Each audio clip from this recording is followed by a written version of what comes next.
નમસ્કાર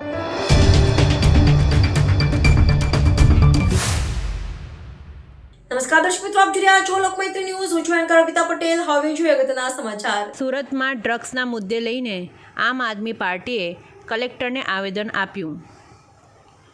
ગુજરાતમાં ડ્રગ્સના મુદ્દાને લઈને સુરત શહેરમાં આમ આદમી પાર્ટી દ્વારા સુરત કલેક્ટરને આવેદન આપવામાં આવ્યું હતું.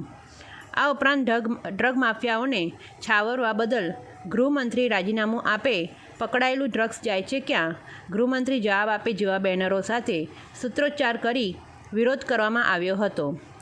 આપના પ્રદેશ મંત્રી ધર્મેશ ભંડેરીએ જણાવ્યું હતું કે ગુજરાતમાં છેલ્લા ઘણા વર્ષોથી ડ્રગ્સનો કારોબાર કૂદકે ને ભૂસકે આગળ વધી રહ્યો છે.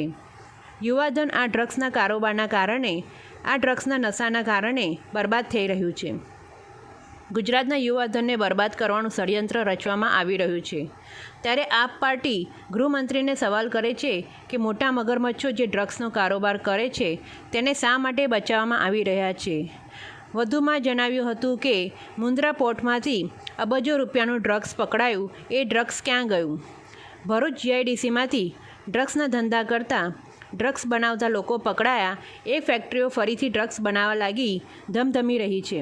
ત્યારે આ છૂટ એમને કોને આપી? ડ્રગ્સના માફિયાઓને બચાવવાનું કામ કોણ કરી રહ્યું છે? ત્યારે આમ આદમી પાર્ટી જનતા વતી એ માંગ કરે છે કે હર્ષ સંઘવીને તાત્કાલિક રાજીનામું આપવું જોઈએ. Reporter Sunil Ganjawala, Lokmaitri news, Surat.